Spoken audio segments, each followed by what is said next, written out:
पदकमलं श्रीगुरुवैष्णवास्य श्रीरूपं साग्रजातं सगणरघुनाथान्वितं तं सजीवम् साद्वैतं सावधूतं भजनसहितं कृष्णचैतन्यदेवं श्रीराधा कृष्णपादां सगललता श्रीशाखान्वितास्य हे कृष्ण करुणा सिंधु दीनबंधु जगत्पते गोपेश गोपिका कांत राधाकांत नमस्ते तप्त कांचन गौरांगी श्रीराधे वृंदावनेश्वरी वृषभानुसुते देवी प्रणमामि हरिप्रिये वाञ्छाकल्पतरुभ्यश्च कृपा सिन्धुभ्येव च पतितानां पावनेभ्यो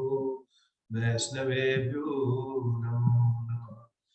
जय श्री कृष्ण चैतन्य प्रभु नित्यानंद श्री अद्वैत गदाधर शिवासादि गौर भक्तवृंद। हरे कृष्णा कृष्णा कृष्णा हरे हरे हरे राम राम राम हरे हरे। नमो विष्णुपादाय कृष्ण पृष्ठाय भूतले श्रीमते भक्तिवेदांत स्वामी निति नामिने नमस्ते सरस्वती देवे गौरवाणी प्रचारिणे निर्विशेष शून्यवादी पाश्चात्य देशतारिणे। जय श्री कृष्ण चैतन्य प्रभु नित्यानंद श्री अद्वैत गदाधर शिवासादि गौर भक्तवृंद। हरे कृष्णा कृष्णा कृष्णा हरे हरे हरे राम राम राम हरे हरे।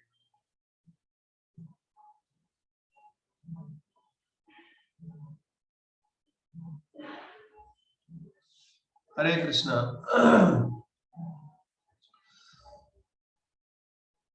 अपना अपना बुक्स को निकाल लीजिए, खोल लीजिए।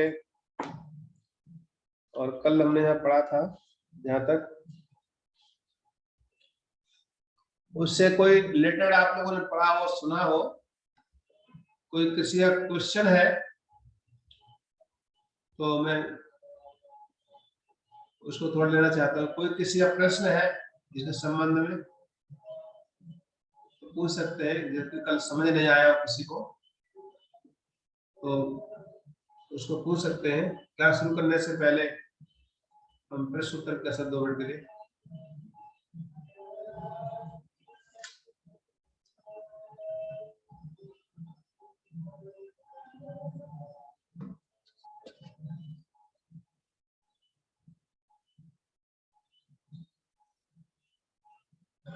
ओके। कोई किसी का प्रश्न नहीं है तो हम आगे पढ़ेंगे।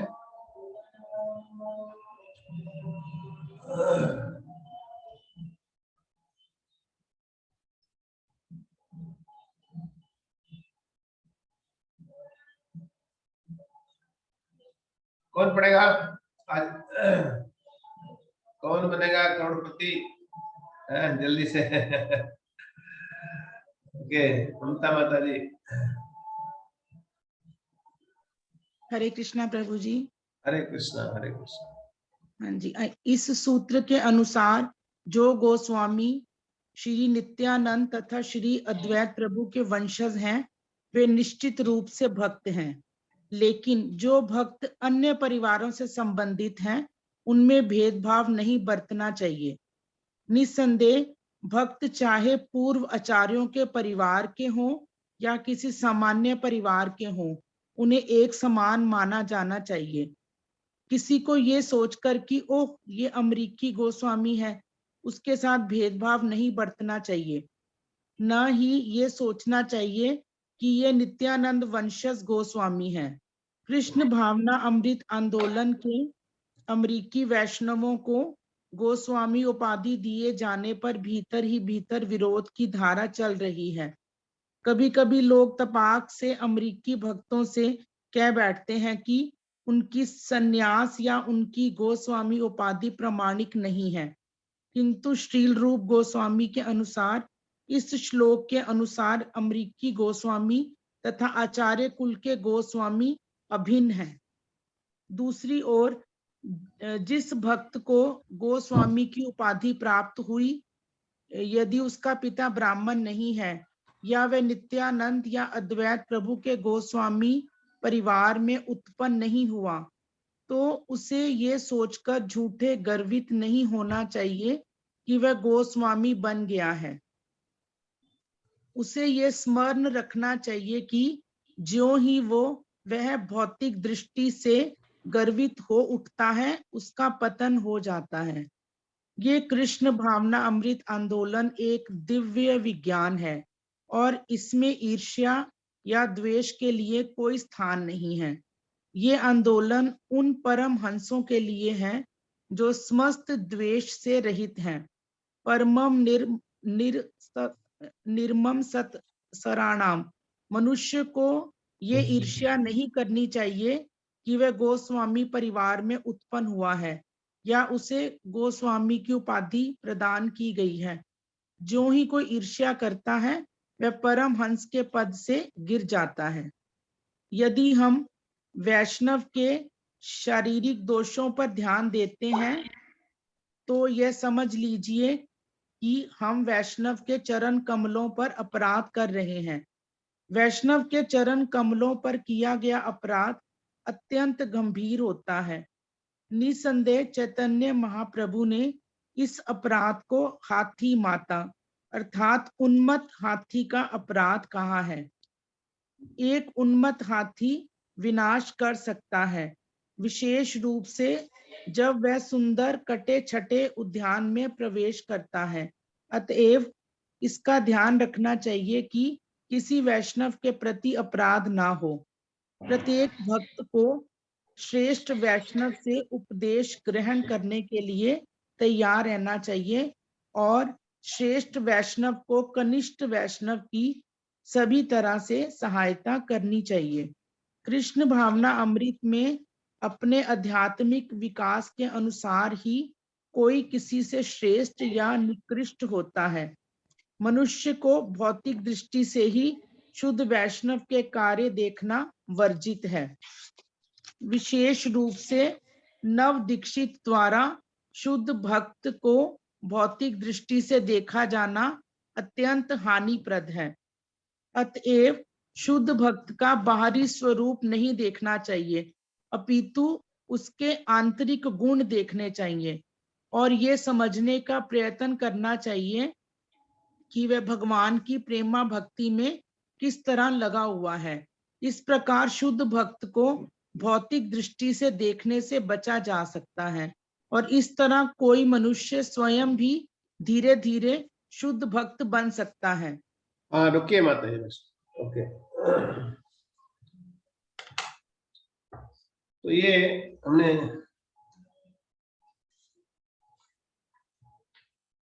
काफी लंबा पैराग्राफ पढ़ लिए।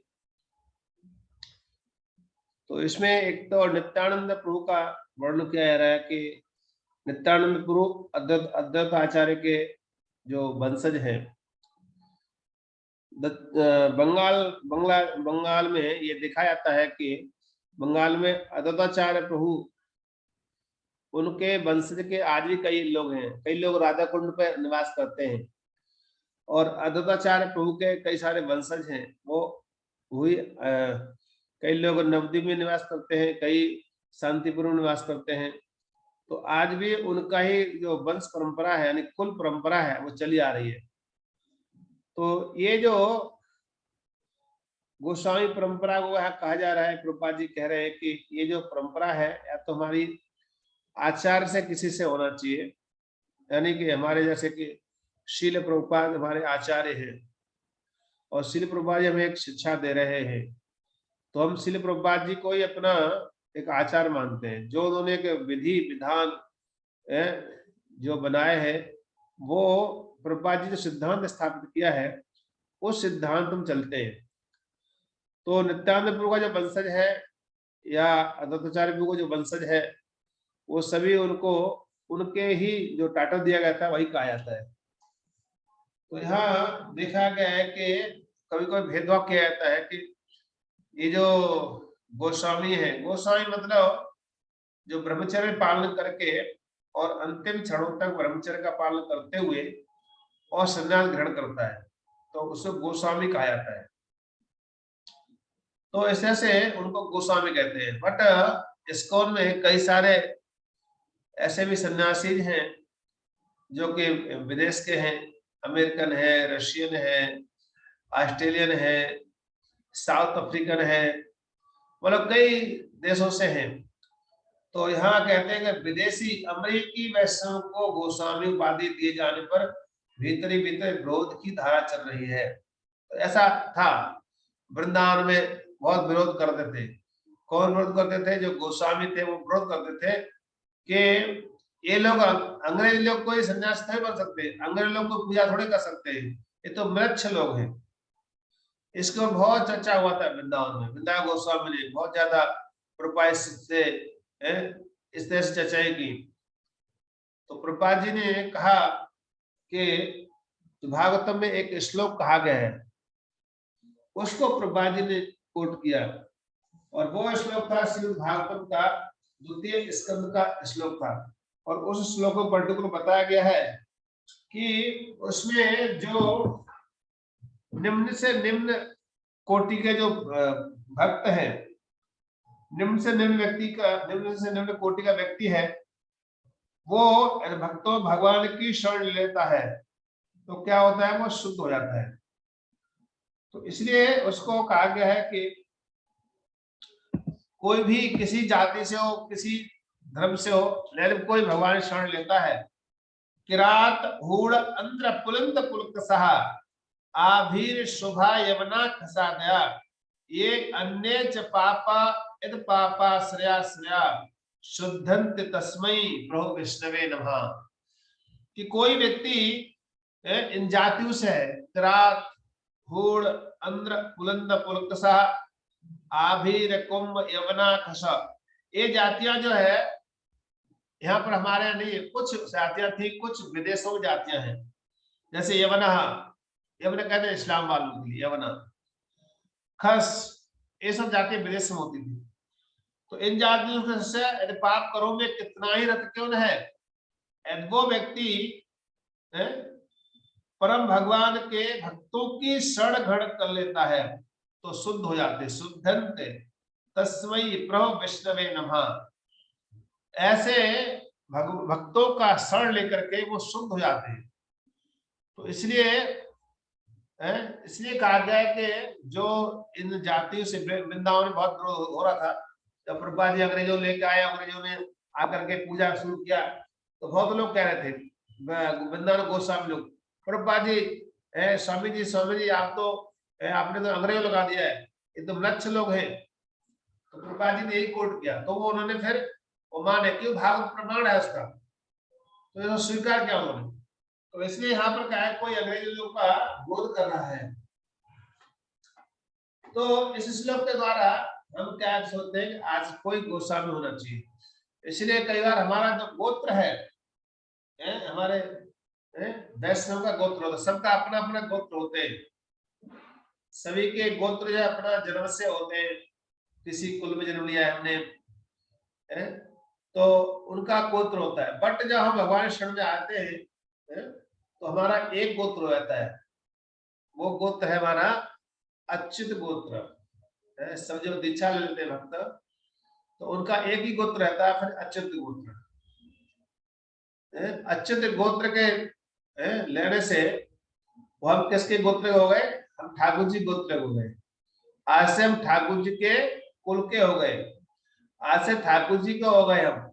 आज से हमारा शरीर, क्योंकि हमारे तो जिस घर में जन्म लिया है, चाहे शूद्र को जन्म लिया, चाहे ब्राह्मण को जन्म लिया, उसी से हम अपनी पहचान करना शुरू कर देते हैं।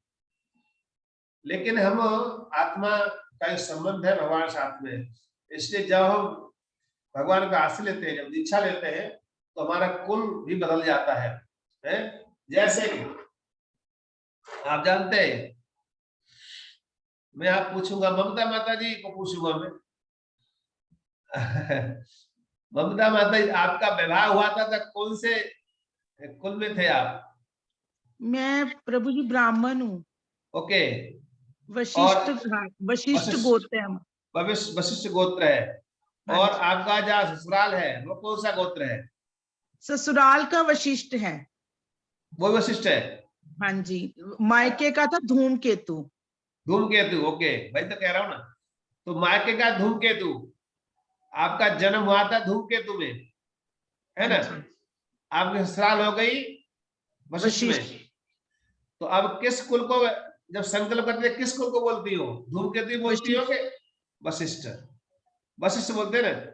इसी तरह से, इसी प्रकार से हम जब हमारा जन्म जो है किसी घर में किसी कुल में हुआ है, लेकिन जिस समय हमारा दीक्षा हो जाती है, तो हम क्या कहते हैं, फिर अपना नाम जो अच्युत गोत्र से हम पुकारते हैं। जैसे ही किसी कन्या का जन्म किसी कुल में होता है, लेकिन जब विवाह हो जाता है तो अंतिम क्षणों तक, अंतिम श्वासों तक, भले ही उसका जन्म किसी कुल में हुआ था, लेकिन उसका विवाह के होने के बाद ऑटोमेटिक उसका सब कुछ चेंज हो जाता है? संकल्प करते हैं तो किसका कुल कहते हैं? जैसे धूम माता जी कहे धूम केतु का लिया, लेकिन उसका नहीं। अभी क्या है, किसका ले रहे हैं? वशिष्ठ गोत्र का ले रहे हैं। इसी तरह से जब भक्तों का जब दीक्षा हो जाती है, गुरु का आश्रय लेते हैं, भगवान शरण में आते हैं, तो उनका क्या होता है? अच्युत गोत्र चेंज हो जाता है। फिर उसी अच्युत गोत्र को हम बोलते हैं। जब भी आप घर में यज्ञ होगा तो बोले, पंडित जी बोलेंगे अपना गोत्र बोलिए, तो दीक्षित भक्त बोले क्या होता है? हमारा अच्युत गोत्र है। और राधा कुंड जाओगे ना, वहां पर पंडालों का आपका वो संकल्प कराएंगे, आओ माता जी कहाँ से आए हो? दिल्ली से आए हो, आ जाओ जाओ, हम आपका संकल्प करवाते हैं। तो संकल्प कराएंगे, अपना नाम बोलिए, अपने गुरु का नाम बोलिए, अपने पिताजी का नाम बोलिए, अपने पूर्वजों का नाम उच्चारण स्मरण कीजिए, और अपना गोत्र बोलिए।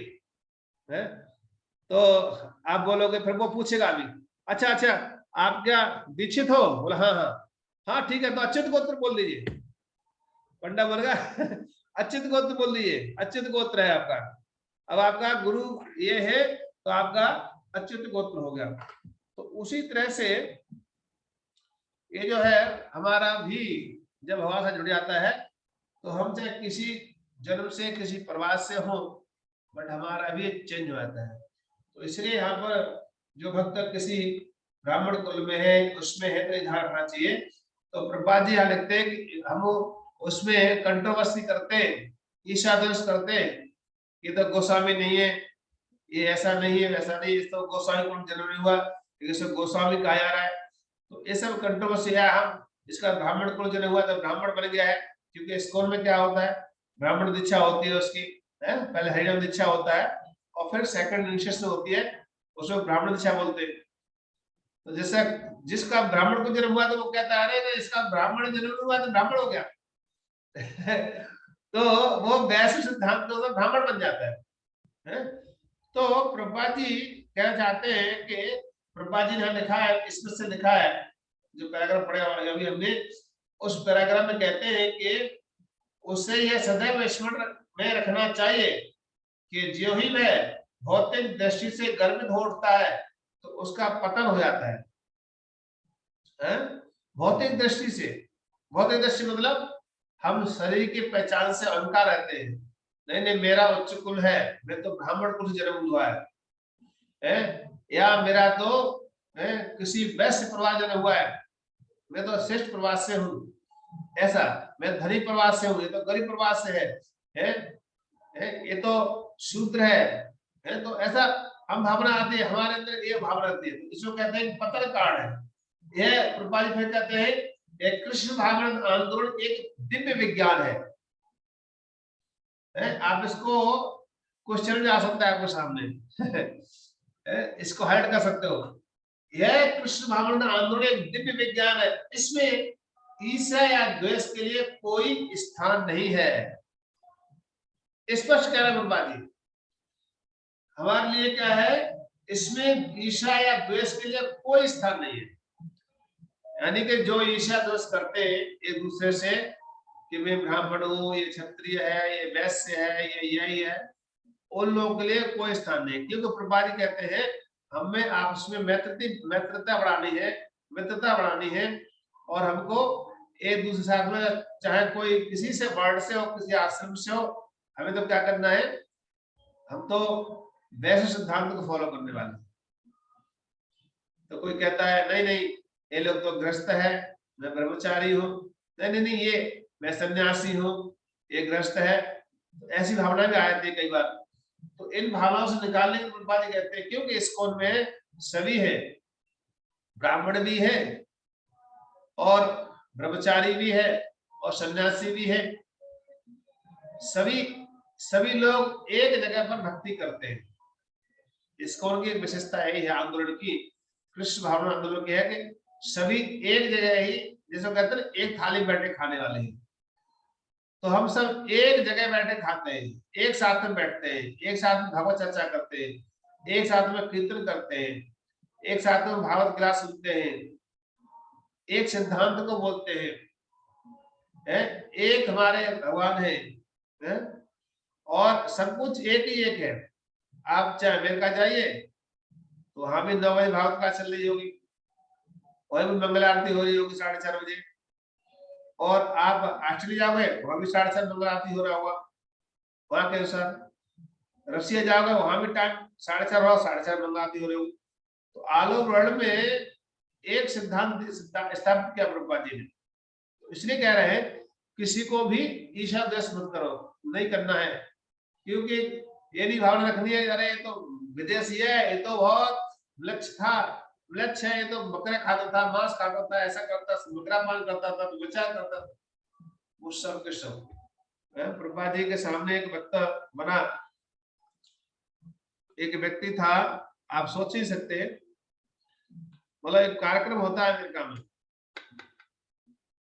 कार्यक्रम होता है एक अमेरिका में जिसमें प्रभुपाद जी लेक्चर दिया ऊपर, और वो कार्यक्रम होता है बहुत ही, शायद आप लोग सुना नहीं होगा, उसकी एक बार मैंने देखा था, वीडियो देखी थी, प्रभुपाद जी लेक्चर दे रहे थे, उसने दिया है। तो उसमें ऐसा है कि प्रभुपाद जी जो है समुद्र किनारे, कुछ लोग अमेरिका में फेस्टिवल होता है और वहां पर सब नग्न होकर के जाते हैं समुद्र किनारे, कीचड़ होता है और लौटते हैं उसमें जाकर के। वो एक बहुत ही भौतिकतावादी एक फेस्टिवल होता है। तो उसमें क्या है कि प्रभुपाद जी लेक्चर देते हैं देहात बुद्धि के, जैसे शुकर कुकर होता है, शुकर कुकर होते हैं, उन्हें कोई किसी के साथ सब संकोच नहीं, स्त्री हो पुरुष हो, चाहे तो कोई कुत्ता है या एक फीमेल कुतिया है, तो सभी लोग क्या है, कोई संकोच थोड़ा ही है, वो घूमते नंगे घूमते। तो कहते हैं कि ये देहात बुद्धि है पूरी टोटल 100%। तो वहां प्रभुपाद लेक्चर दिया उनके लिए इस तरह का। तो एक भक्त जो है, एक भक्त मतलब एक लड़का जो है उसमें से निकल आया और प्रभुपाद जी कहता मुझे गाड़ी बिठा लो। प्रभुपाद लेक्चर सुन के इम्प्रेस हो गया, तो कहता मुझे गाड़ी बिठा लो। प्रभुपाद कहता नहीं मैं बिठाऊंगा, तुम हमारा एड्रेस है वहां आओ। तो बाद में आता है और भक्त बन जाता है, और भक्त बनता है बाद में, और वही प्रभुपाद से सन्यास ग्रहण करता है, और सन्यास ग्रहण करता है तो बाद में बहुत बड़े सन्यासी होते हैं स्कूल के, भाई कहां से, उस जगह से। और वो आप जानते कौन थे, वो परम पूज्य तमाल कृष्ण गोस्वामी महाराज, बहुत शीघ्र तो उस जगह से। तो वहां प्रभुपाद जी ने ये सिद्धांत स्थापित किया कि कोई व्यक्ति कोई भी किसी जाति से विशेष से ईर्ष्या दर्श नहीं करना चाहिए। ये हमारा जो है हरे कृष्ण आंदोलन ये शिक्षा देता है। तो इसलिए पंडित को लिख रहे हैं कि यह आंदोलन उन परमहंसों के लिए है जो समस्त द्वेषों से रहते हैं, परम निर्मस्त्राणाम सताम। श्री भागवतम का पहले अध्याय का दूसरा श्लोक है, श्रीमद् भागवतम का प्रथम स्कंद का पहले अध्याय का दूसरा श्लोक है।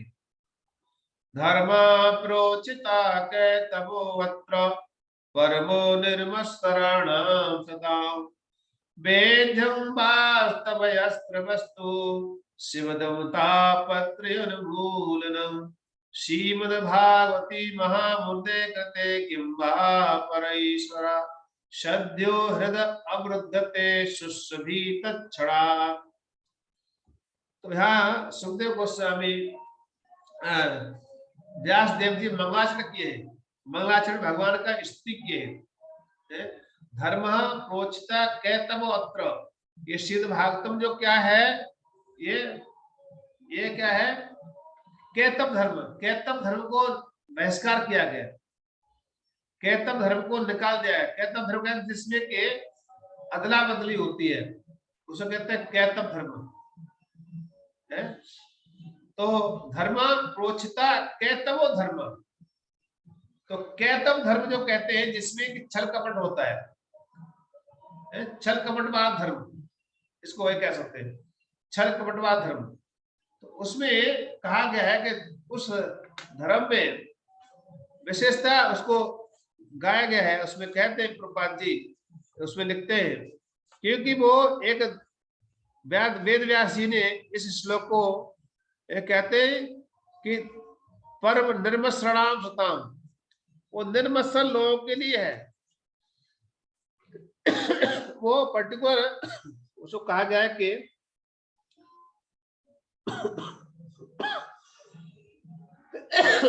धर्म प्रोचिते कैतवत्र परमो निर्मसरणासता। वो क्या है, निर्मत्सर, निर्मत्सर मतलब जो परमहंस लोग होते हैं, जैसे हंस होता है उससे मोती चुगता है, बाकी चीज नहीं चुगता है। तो ये जो है भागवत किसके लिए, परमहंसों के निर्मत्सराणाम, जो किसी से ईर्ष्या द्वेष नहीं करते हैं, उन लोगों के लिए है। वेद्यम वास्तव अस्त्र वस्तु शिवदम तापत्र उन्मूलनम, उन्मूलन क्या है, जड़ से उखाड़ देने वाला है। जैसे कि श्रीमद् भागवतम में ये कहा जा रहा है, जो 3 प्रकार का ताप है, इसकी विषय वस्तु क्या भागवत की, कि तापत्र विनाशनम और तापत्र उन्मूलनम। और ताप 3 बार, ताप जो है ऐसा नहीं एक बार क्या होता है, किसी पौधे को हम काटते हैं लेकिन कुछ समय के बाद फिर उगाता है, वो एक बार काट दिया उसको, फिर थोड़े देर बाद फिर निकल आया, वो फिर छाट देते फिर निकल आता है। ऐसे पार्क में दिखाया था, कई तरह पौधे होते हैं, उनको मालिक काट देता है फिर निकल आता है, फिर काटते फिर निकल आता है, लेकिन जड़ से खत्म नहीं होता है।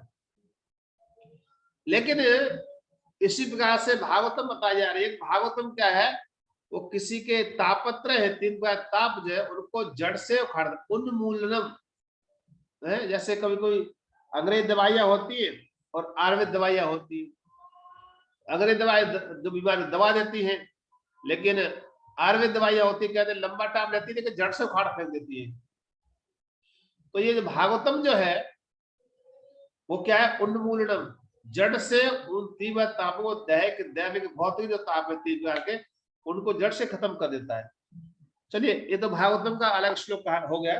लेकिन प्रभुपाद जी कोट किए निर्मस्त्रणाम, निर्मत्सर, किसी प्रकार किसी से कोई ईर्ष्या द्वेष नहीं, ऐसे लोगों के लिए हरे कृष्ण आंदोलन है ये। तो मनुष्य को ईर्ष्या नहीं करनी चाहिए कि वह गोस्वामी परिवार में उत्पन्न हुआ या उसे गोस्वामी की उपाधि प्रदान की गई है। जो ही कोई ईर्ष्या करता है वह परमहंस के पद से गिर जाता है। तो हमें सावधान रहना चाहिए कि किसी से भी ईर्ष्या दोष नहीं करना है, ये हमारे को गांठ मानना चाहिए ये भक्तों के अंदर। क्योंकि अभी हम एक दूसरे को ये शिक्षा देते हैं, एक दूसरे को सिखाते हैं कि किसी से हमको ईर्ष्या दोष नहीं करना है। यदि हम अपने विचार ऐसे रखेंगे हमारे जीवन में हम दूसरों को क्या शिक्षा देंगे। इसलिए हमें क्या करना है, हमेशा याद रखना है किसी से भी किसी एक ईर्ष्या दोष नहीं रखना है। तो ये यहाँ पर बताया गया। और कहा आगे कहते हैं कि यदि वैष्णव के, यदि हम वैष्णव के सारे दोषों में ध्यान देते हैं तो यह समझ लीजिए कि वैष्णव के चरणों कमलों पर अपराध कर रहे हैं। और वैष्णव किया गया अपराध बहुत घातक होता है। जैसे यहाँ उदाहरण दिया प्रभुपाद जी ने, हाथी मत्ता, चैतन्य महाप्रभु इस अपराध को हाथी मत्त कहा गया है, उन्मत्त हाथी। तो उन्मत्त हाथी कहा गया है। श्री शास्त्र गोस्वामी के लिए बनारस में उपदेश दिया, रूप सनातन शिक्षा नाम से उपदेश है मध्य लीला में, उसमें कहा गया है, उसमें कहते हैं कि ये जो हाथी मत कहते हैं कि जो भक्ति वृक्ष, एक भक्ति रूप वृक्ष है हमारा, भक्ति रूपी जो पौधा है वो क्या करता है कि वो धीरे धीरे बढ़ता है। बहुत सुंदर सजाया बगीचे को, बहुत सुंदर, कई सालों से हम प्रयास कर रहे हैं सजाने के लिए, बहुत सुंदर सुंदर फूल लगाया उसमें, बहुत सुंदर बेल लगाई है, मालती की बेल पड़ रही है, पूरे शाखाओं पे आ रही है, पेड़ों पे आ रही है।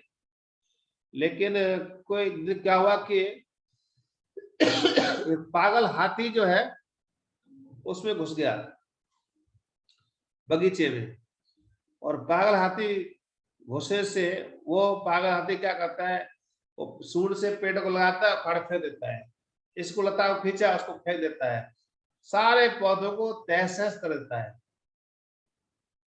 तो उसी तरह से कहते हैं कि हमारा भी जो भक्ति रूपी पौधा है उसमें यदि वैष्णव अपराध रूपी हाथी घुस जाता है, हमारी ये भक्ति रूप पौधा है, हमारी भक्ति रूप बढ़ती जाती है, बढ़ती जाती है, बढ़ती जाती है, बढ़ती जाती है, इन लोगों को भेदते हुए, ब्रह्म लोक को भेदते हुए गोलोक वृंदावन पहुंचता है, भगवान ने चरणों में जाकर के पौधा विश्राम करता है जाकर। लेकिन हमको गुरु ने एक वृक्षारोपण किया हमारे हृदय के अंदर, और हम भजन क्रिया शुरू किया, और भजन क्रिया शुरू करने से हमारे पौधा धीरे धीरे बढ़ना शुरू हुआ, अंकुरित होकर बढ़ा, धीरे धीरे बढ़ा। तो उसको हमें क्या करना है, उस पौधे को बाढ़ भी लगानी चार तरफ से, कहीं जाकर कोई हिंसक पशु इसको तोड़ जाए, है? तो हिंसक पशु मतलब एक वैष्णव अपराध हम जब कर रहे हैं, साधना कर रहे हैं, और हमारी भक्ति बड़े अच्छे चल रही है, लेकिन हमने किसी वैष्णव के प्रति अपराध कर दिया, तो वो वैष्णव अपराध कैसा है, मत्ता हाथी, हाथी के समान। तो हमने जो कई वर्षों से बहुत सुंदर सजाया था, हमने बड़ी मेहनत किया था, सुबह उठ करके ब्रह्म मुहूर्त उठ करके जब साधना कर रहे थे, लेकिन हमें किसी वैष्णव निंदा करना है, कभी कर लिया तो वह सारा किया कराया पानी मिल जाएगा। इसलिए भक्तों को बहुत सावधान रहना है, किसी भी भक्त के प्रति हमारी भावना गलत नहीं होना चाहिए, हमें उन वैष्णव का हमेशा सम्मान रखना चाहिए जो हमसे सीनियर है या हमसे बड़े हैं। चाहे देखिए कई बार हम चर्चा करना शुरू करते हैं, तो इन चर्चाओं से हमें बचना चाहिए, ये अपराधों से, और हमको पता लगता नहीं, हमको सूक्ष्म अपराध होता है। जैसे कि एक बार वैष्णव पर चर्चा कर रहा हूं मैं, एक बार क्या वृंदावन में श्री सनातन गोस्वामी परिक्रमा कर रहे थे। वैष्णव का कितना सूक्ष्म होता है वो बता रहा हूं। सनातन गोस्वामी परिक्रमा कर रहे थे, नहीं परिक्रमा नहीं करते, एक लंगड़ा परिक्रमा कर रहा था, और सनातन गोस्वामी एक स्थान बैठ करके भगवान की लीला का चिंतन कर रहे थे, और चिंतन करते करते वो सामने क्या दृश्य देख रहे थे कि एक वृक्ष पर श्याम सुंदर जो है खड़े हुए हैं, वृक्ष की टहनी पर, और उस वृक्ष में बहुत सारे फूल लगे हैं, सुंदर फूल लगे हुए, चमेली के फूल। तो राधा रानी वहां फूल चुनने आती है, तो जैसे राधा रानी फूल चुनने के आती है तो श्याम सुंदर क्या करते हैं कि उस टहनी को झुका देते नीचे, तो टहनी झुकती है तो राधा रानी एक हाथ टहनी पकड़ती है, एक हाथ में फूल चुनती है। तो जब ऐसे किया तो जैसे राधा रानी को टहनी पकड़ी और फूल तोड़ हाथ बढ़ाया, वह श्याम सुंदर और टहनी से पीछे हट गए। तो पीछे हट गए, टहनी झुक गई थी, वो एकदम ऊपर चली जाती है, और एकदम ऊपर गई तो राधा रानी लटक गई, उसके ऊपर गिरने लगी, तो श्याम छलांग मारते राधा रानी को गोद में ले लेते हैं। ये दृश्य जो है श्री सनातन गोस्वामी देख रहे थे उसको, और इस दृश्य को देख करके जैसे श्याम सुंदर जंप के ऊपर से कि राधा रानी गिरने वाली है, तो तुरंत श्याम सुंदर जैसे पकड़ लिया नीचे से। तो इस दृश्य को देख करके सनातन गोस्वामी हंसी आ गई, इस दृश्य को देख करके उनको हंसी आ गई। उधर से वो लंगड़ा वैष्णव आ रहा था, उसे देखा, मुझे देखकर हंस रहा है ये, मैं लगड़ा हूं ना, इसे चल नहीं पा रहा हूं, मुझे देखकर हंस रहा है ये, इतना ही। और इसी बात से गुस्सा हो गया। अब जो वो वहां से निकल गया आगे, और सनातन गोस्वामी उसी समय वो दृश्य जो आ रहा था वो एकदम हट गया वहां से। अब बहुत प्रयास कर रहे हैं, बहुत प्रयास कर रहे हैं, बहुत प्रयास कर रहे हैं कि देख रहे हैं, देख रहे हैं, देख रहे हैं, लेकिन वो दृश्य फिर दोबारा से आ नहीं रहा है। बहुत प्रयास कर रहे हैं, दोबारा चिंतन कर रहे हैं, लीला को चिंतन कर रहे हैं, लेकिन वो दृश्य आना बंद हो गया उससे। और सनातन गोस्वामी बड़े परेशान, क्या हुआ ये, एकदम क्या हो गया। रोजाना प्रयास करते हैं लेकिन हो नहीं रहा, 2-3 दिन हो गया ऐसा हो रहा है। तो पूरा ये बात जो है सनातन गोस्वामी बहुत दुखी हो गए, और दुखी होकर के इतने अपने ऐसे शीघ्र भक्तों से पूछा, पता नहीं क्या हो गया, और ऐसा सा होता है, मैं मुझे लीला का चिंतन करता था, दर्शन होता था, लेकिन अब दर्शन नहीं हो रहा है। तो भक्तों ने कहा कि आपसे कोई वैष्णव अपराध हुआ है, वैष्णव अपराध हुआ है, और जिस वैष्णव अपराध के कारण आपको ये लीला चिंतन बंद हो गया। तो सनातन गोस्वामी ने कहा, मैं तो किसी के प्रति अपराध नहीं किया हूँ, किसी ने कुछ कहा नहीं है। नहीं, कोई कोई अपराध जरूर हुआ है आपसे। तो उस समय सनातन गोस्वामी ने को उपाय बताया क्या करना है, कि आप क्या करो, जितने वैष्णव हैं वृंदावन के, उस समय वृंदावन छोटा था, सनातन गोस्वामी मदन मोहन टीले में रहते थे। उनको कहा कि आप जितने भी वृंदावन के वैष्णव हैं उन सबको एक भोज कराओ। पहले वृंदावन जितने छोटे आश्रम थे, गिने चुने आश्रम थे, बहुत ज्यादा आश्रम भी थे, तो सारे वैष्णव के वृंदावन के उन सबको भोज कराओ। जो नहीं आएगा समझो कि वो अपराध हुआ है आपसे। तो सनातन गोस्वामी भोज कराया, सब कराया, सारे मंदिरों से लोग आए, सब गोस्वामी लोग आगे दर्शन करके भक्त प्रसाद लेके गए। तो एक जो था वो नहीं आया, तो सबको पूछ देखते रहे कौन नहीं आया, कौन नहीं आया, इसी उनकी। तो देखा कि एक व्यक्ति जो है, एक मंत्र का जो है व्यक्ति नहीं आया, साधु नहीं आया। तो उन्होंने कहा कि वो क्यों नहीं आया, उसको बुलाओ। तो कुछ भक्तों भेजा उनके पास में, तो उनसे कहा कि महाराज आप नहीं आए प्रसाद लेने के लिए, सनातन गोस्वामी भंडारा हुआ है, उसको बुलाया आपको। नहीं नहीं नहीं, मैं नहीं जाऊंगा, वो अहंकारी है, वो ये देख के हंसता है, मजाक बनाता है, इसलिए मैं उसको भंडारा कभी नहीं जा सकता।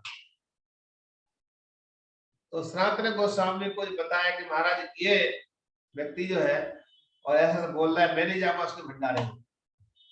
तो उसमें सनातन गोस्वामी स्वयं गए, और सनातन गोस्वामी जाकर क्षमा मांगी, चढ़ पकड़े, बोला कि मेरे से क्या अपराध होगा, आप मुझे बताइए, जो मेरे से अपराध हुआ क्षमा करो। तो उन्होंने कहा, देखो मैं उस दिन आठ परिक्रमा कर रहा था, और आप जो बैठकर टीले में बैठकर हंस रहे थे, आप मुझे देख कर। तो सनातन गोस्वामी पूरा दृश्य बताया कि कैसे कैसे हुआ था ये।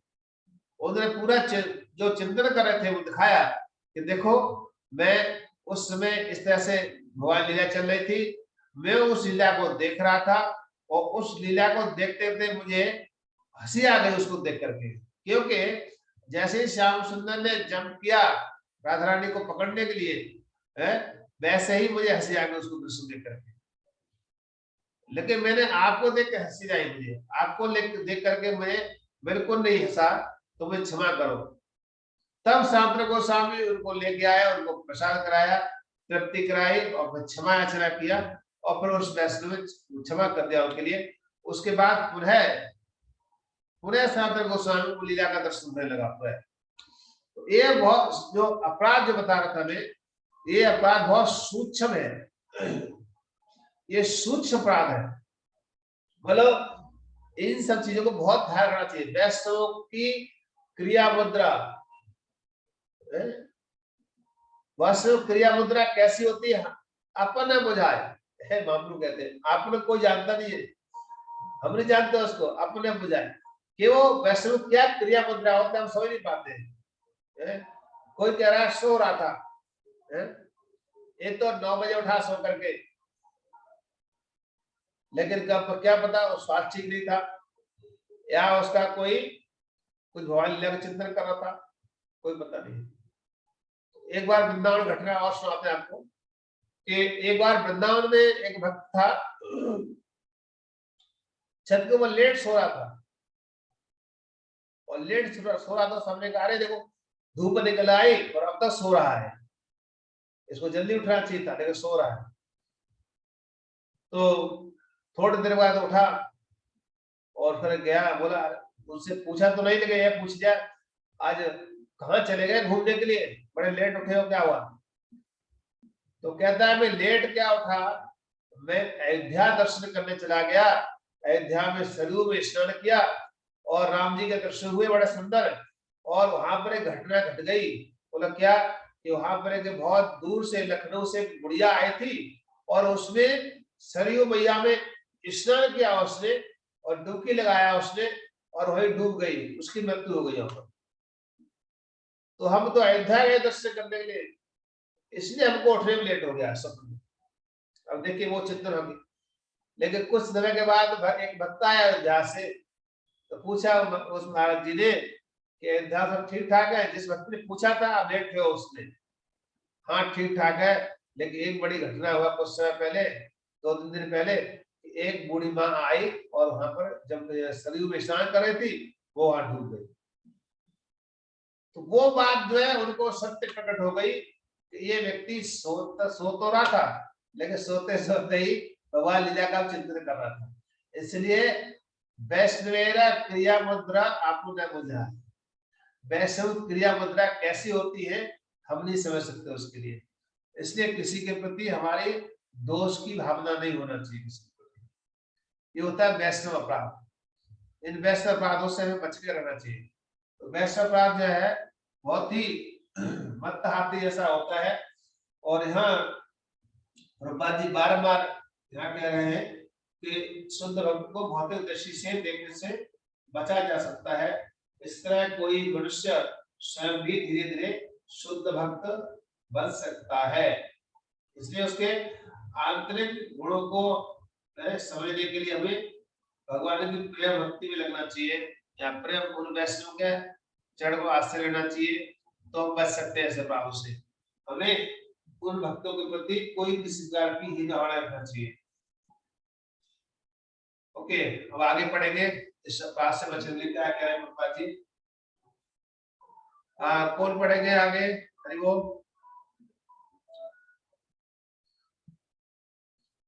ओके, 2-3 हाथ उठे हैं। अच्युत गोविंद प्रभु पढ़िए।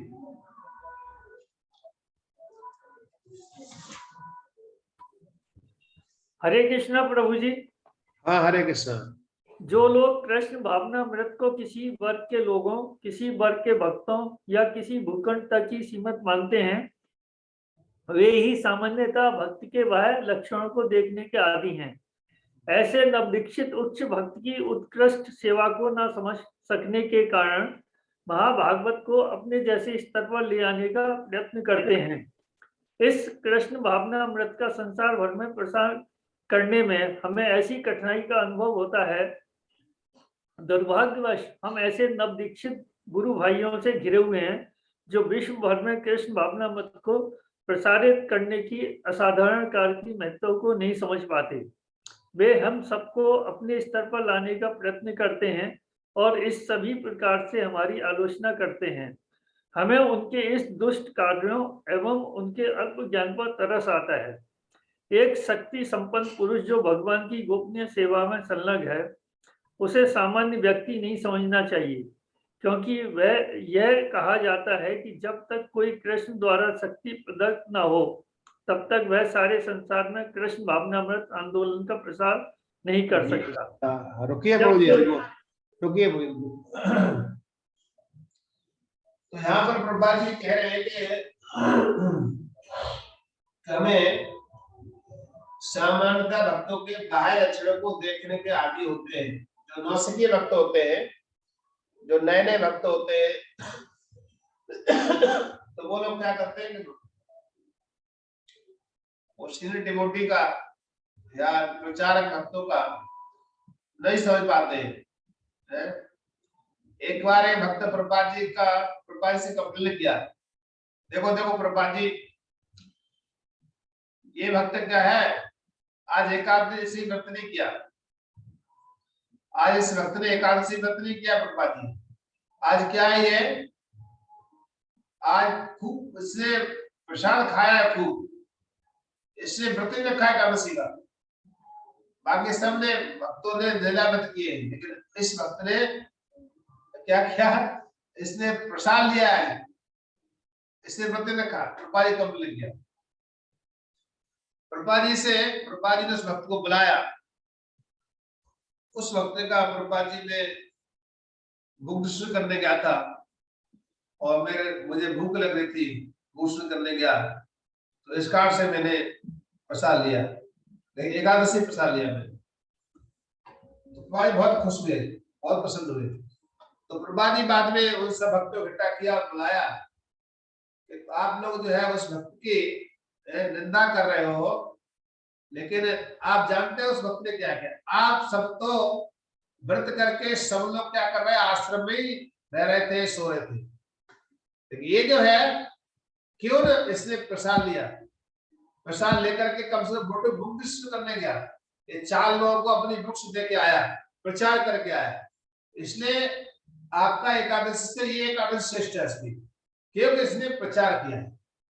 तो प्रचारक को ये होता है, प्रचारक हमेशा श्रेष्ठ बताया गया है, उत्तम कोटि का बताया गया है, क्योंकि वो किसी एक भक्त को, आप जानते हो किसी एक भक्त को हरे कृष्ण महामंत्र सुनाते हो, आप एक कोई बुक्स देते हो किसी के लिए है, तो आप प्रचार कर रहे हो, लेकिन कुछ कई बार जनरल नॉलेज में हो सकता है कि भाई ये तो बेकार है या ऐसा तपस्या नहीं कर रहा है, ऐसा सोचते हैं, तो जो निम्न नौसिकी जो होते हैं, नौसिखिया भक्त जो क्या करते हैं, वो लोग ऐसा सोच लेते हैं, तो ब्रह्मा जी कहते हैं नौसिखिया भक्त क्या करना चाहते हैं, हमें भी अपनी लेव पे लेके आना चाहते हैं, उनकी निंदा करके हमें भी ऊंचे स्तर से नीचे स्तर लेके आना चाहते हैं।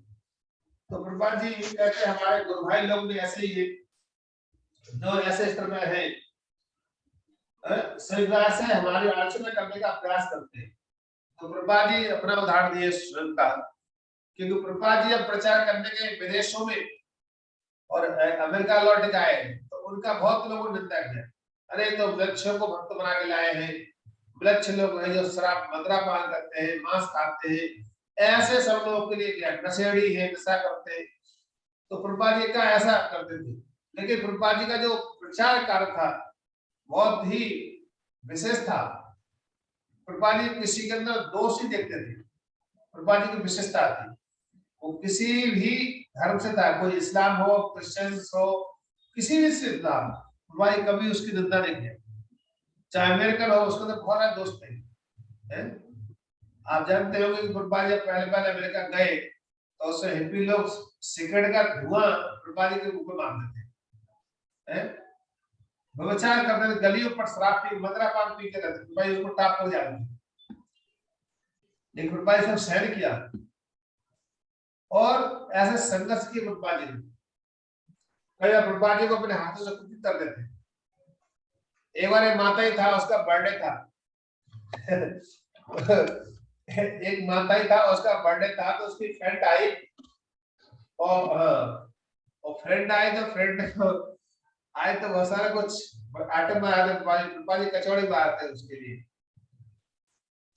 तो बोली कि मैं प्रभुपाद जी आपको मैं हेल्प कर सकती हूँ, बोला हाँ कर सकती हूँ, तो बाद में प्रभुपाद जी कहती है प्रभुपाद जी आप मुझे सिगरेट दे सकते हो पीने के लिए प्रभुपाद जी से कहती है मुझे सिगरेट देंगे Prabhupada ji, Prabhupada ji no we have no cigarette तो प्रभुपाद जी ये सहन किया, लेकिन उसको बोला ठीक है आप सिगरेट पी के हैंड वॉश करके आओ, आप हेल्प करो, तो उसको प्रभुपाद जी कितना वो करते थे, उसके दोस्त को नहीं देखा प्रभुपाद जी ने, लेकिन बाद में वो प्रभुपाद जी इतनी इम्प्रेस्ड हुई कि बाद में भक्त बन गई वो और भक्त बन गई, और वो थी, वो आप नाम सुना होगा, अपने बहुत नाम सुना होगा, वो थी मालती माता जी इतने बड़ी प्रभुपाद जी शिष्या बनी बाद में। तो ये जो है प्रभुपाद जी ने उनको कभी भी दोष देखे नहीं उनके लिए, कैसा भी है ठीक है, स्वीकार कर पाए।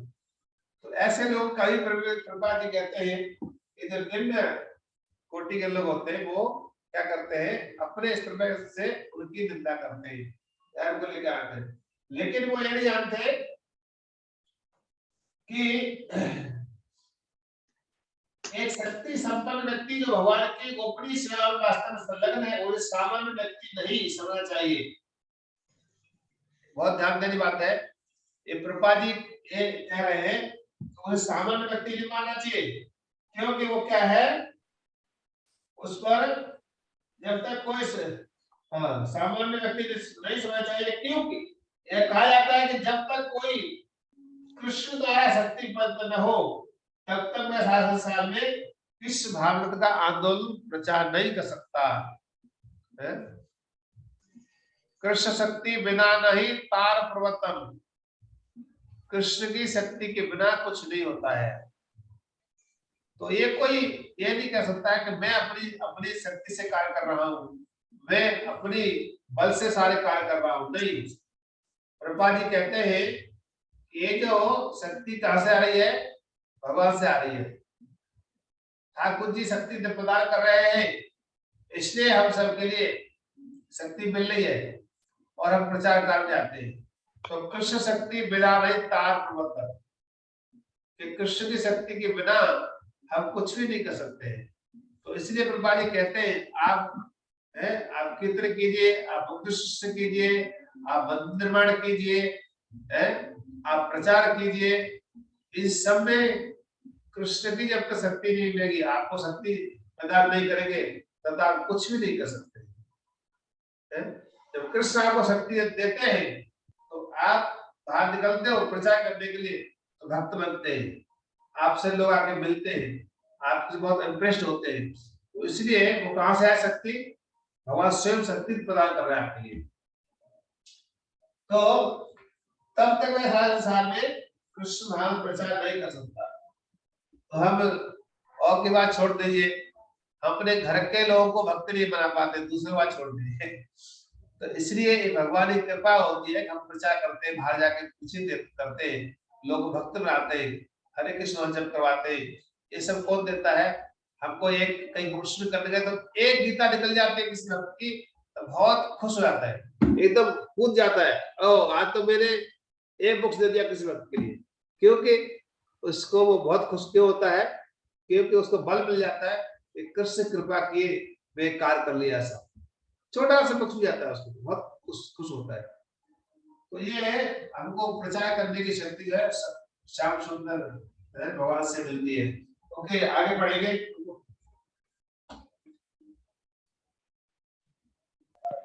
आगे पढ़िए बिमला माता जी।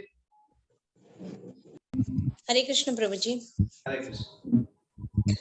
जब कोई इस प्रकार से शुद्ध भक्त की आलोचना करता है तो वह अपराध करता है, वैष्णव अपराध, जो उन लोगों के लिए अत्यंत बाधक एवं घातक है जो कृष्ण भावनामृत में प्रगति करने के इच्छुक हैं। जब व्यक्ति वैष्णव के चरण कमलों पर अपराध करता है तो कोई आध्यात्मिक लाभ नहीं उठा सकता। अतएव प्रत्येक व्यक्ति को सतर्क रहना चाहिए कि वह शक्ति संपन्न वैष्णव या शुद्ध वैष्णव के प्रति ईर्ष्यालु न हो। इसी तरह शक्ति संपन्न वैष्णव पर किसी प्रकार की अनुशासनात्मक कार्यवाही का सोचना भी अपराध है। उसे उपदेश देना या उसकी त्रुटियों में सुधार करने का प्रयास करना अपराधपूर्ण है। नवदीक्षित वैष्णव तथा प्रगत वैष्णव में उनके कार्यों के आधार पर अंतर किया जा सकता है। प्रगत वैष्णव सदैव गुरु पद पर स्थित होता है और नवदीक्षित वैष्णव सदैव उसका शिष्य माना जाता है। न तो शिष्य गुरु को उपदेश दे, न ही गुरु ऐसे व्यक्तियों का उपदेश ग्रहण करे जो उसके शिष्य नहीं है। इस छठे श्लोक में श्रील रूप गोस्वामी के उपदेश का यही सार है।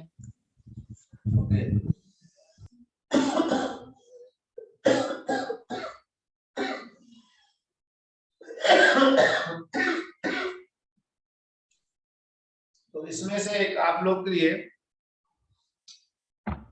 सबके लिए होमवर्क है, आप सबके लिए, सभी ध्यान सुनिए। ये जो पैराग्राफ है अभी जो माता जी पढ़ा है, इस पैराग्राफ में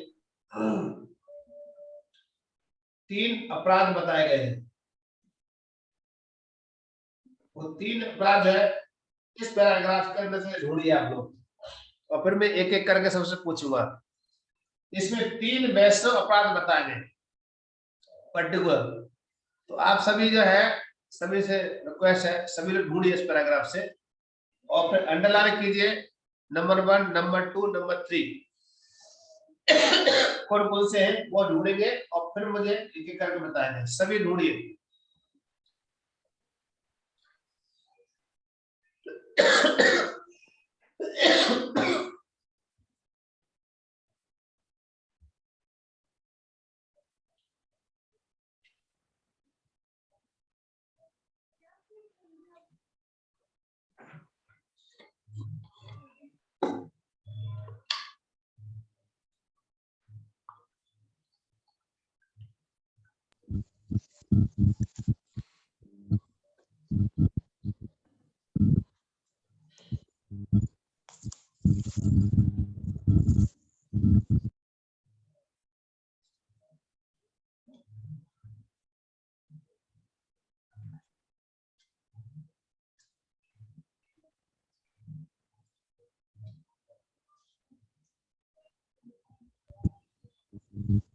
प्रभु जी, पहला अपराध तो शुद्ध भक्त की आलोचना एक करना। मिनट, मैं पूछूंगा तब बताना है, अभी नहीं बताना। आप नोट करिए मेरे पास में, मैं पूछूंगा तब बताना है।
आगे रीड करें। हरे कृष्णा।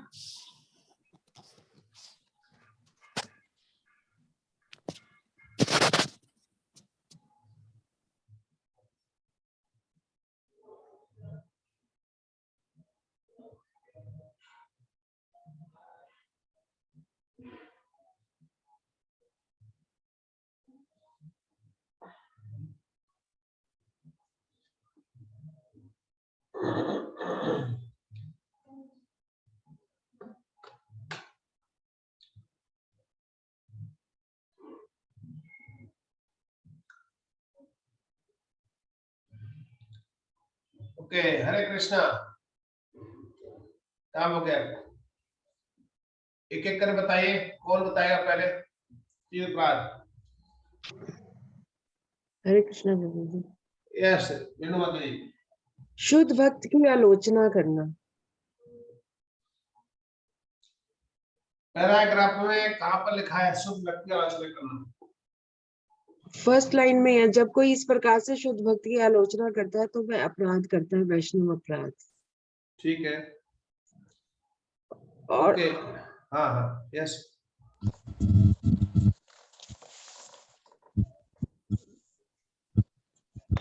यदि हम वैष्णव के शारीरिक दोषों पर ध्यान देते हैं तो यह एक बहुत बड़ा वैष्णव अपराध है।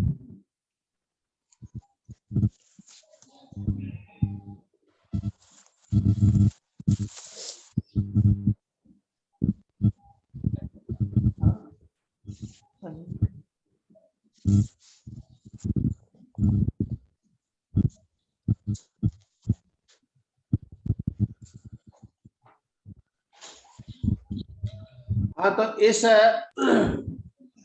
ये जो है पर्टिकुलर इसमें था, इस श्लोक में जो पैराग्राफ में बताएगा, पैराग्राफ से बताइए। पैराग्राफ में जो लिखा है, मैंने कहा कि 3 वैष्णव अपराध पर्टिकुलर बताया श्रील प्रभुपाद जी ने, उनको आप पढ़िए ध्यान से। मैं तो पूछा था आप लोगों से।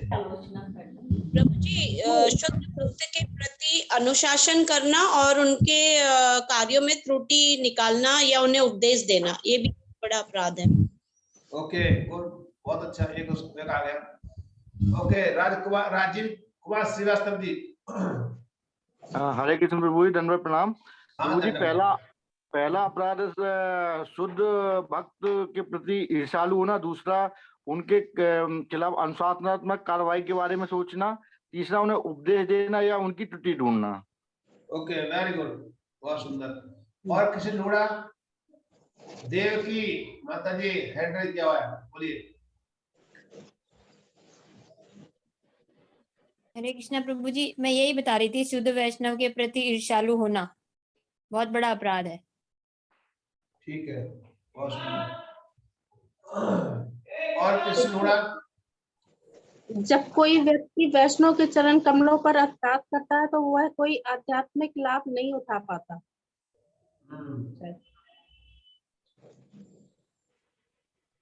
ठीक है, एक अपराध है। प्रभु जी, हरे कृष्णा प्रभु जी। जी। किसी को शुद्ध भक्त के शारीरिक दोषों की आलोचना नहीं करनी चाहिए। हाँ, लेकिन दोषों तो उनकी उपेक्षा कर देनी चाहिए। हाँ, तो मैं इस पैराग्राफ बोल रहा हूँ, कहाँ पर रखा है इस पैराग्राफ के अंदर? हाँ, ये पैराग्राफ ही इसी से शुरू हो रहा है। किसी को शुद्ध भक्त के शारीरिक दोषों की आलोचना नहीं करनी चाहिए। यदि ऐसे दोष हो तो उसकी उपेक्षा कर देनी चाहिए। उसे जिस बात पर ध्यान देना चाहिए वह शुद्ध भक्ति या परमेश्वर के प्रति शुद्ध सेवा है। जो गुरु का मुख्य कार्य है, जैसा कि भगवत गीता 9:30 में कहा गया है। तो ये प्रभु जी इस वाले पैराग्राफ में। नहीं, मैं पूछ रहा था आपको पर्टिकुलर पैराग्राफ, लास्ट पैराग्राफ जो आपने रीड किया, उस पैराग्राफ में पर्टिकुलर 3 अपराध बताए गए, मुझे इतने पूछा था। पूरा उसको पूरे श्लोक का तात्पर्य नहीं पूछ रहा हूँ मैं, सिर्फ जो लास्ट पैराग्राफ है उसको पूछा था। ओके, और कौन बढ़ाएगा? और कौन? वैष्णव और प्रगत वैष्णव के कार्यों पर अंतर करना। हाँ ठीक है, लास्ट पैराग्राफ कर रहे हैं बस। Okay okay. प्रभु ना तो शिष्य गुरु को उपदेश दे, ना ही गुरु ऐसे व्यक्ति का उपदेश ग्रहण करे जो उसके शिष्य नहीं है। हाँ ठीक है, और कौन बताएगा? हाँ सुमन माता जी, आपने बोला कुछ? तो ये अभी मैंने ही बोला ना, तो ये बोला मैंने, ना तो शिष्य गुरु को उपदेश दे, ना ही गुरु ऐसे व्यक्ति का उपदेश ग्रहण करे जो उनके शिष्य नहीं है। हाँ, तो गुरु के बारे में कहा है ना, वैष्णववाद नहीं कहा जा रहा है, गुरु के बारे में। Okay okay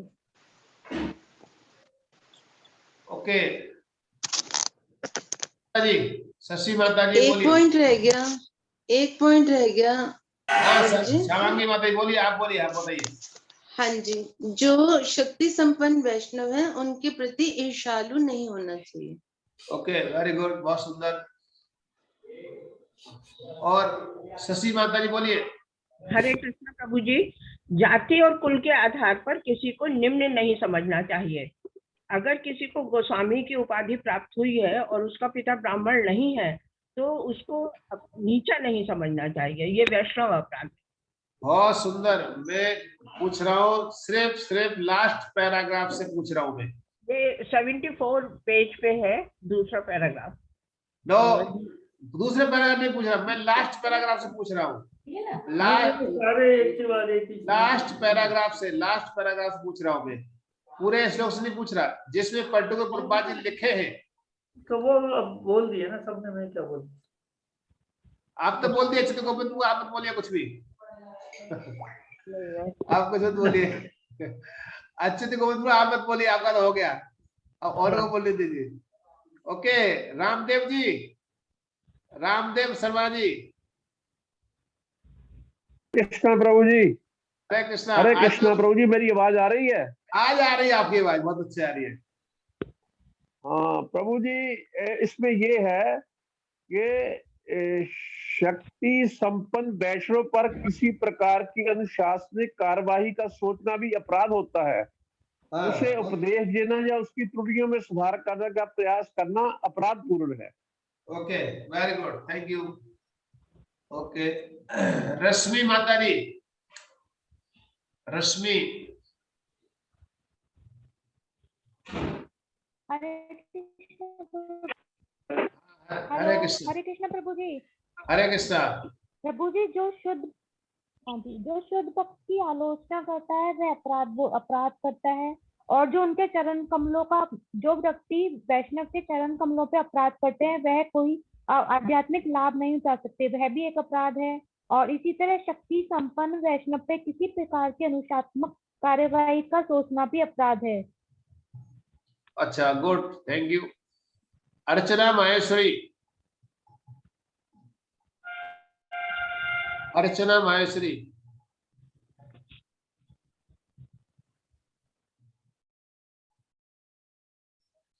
Uma Srivastava. Uma Srivastava.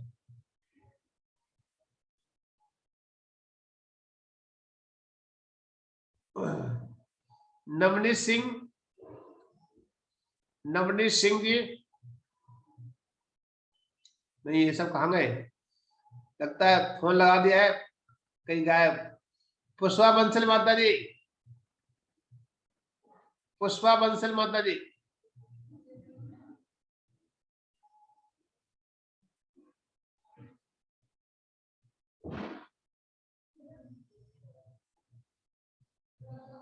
Okay,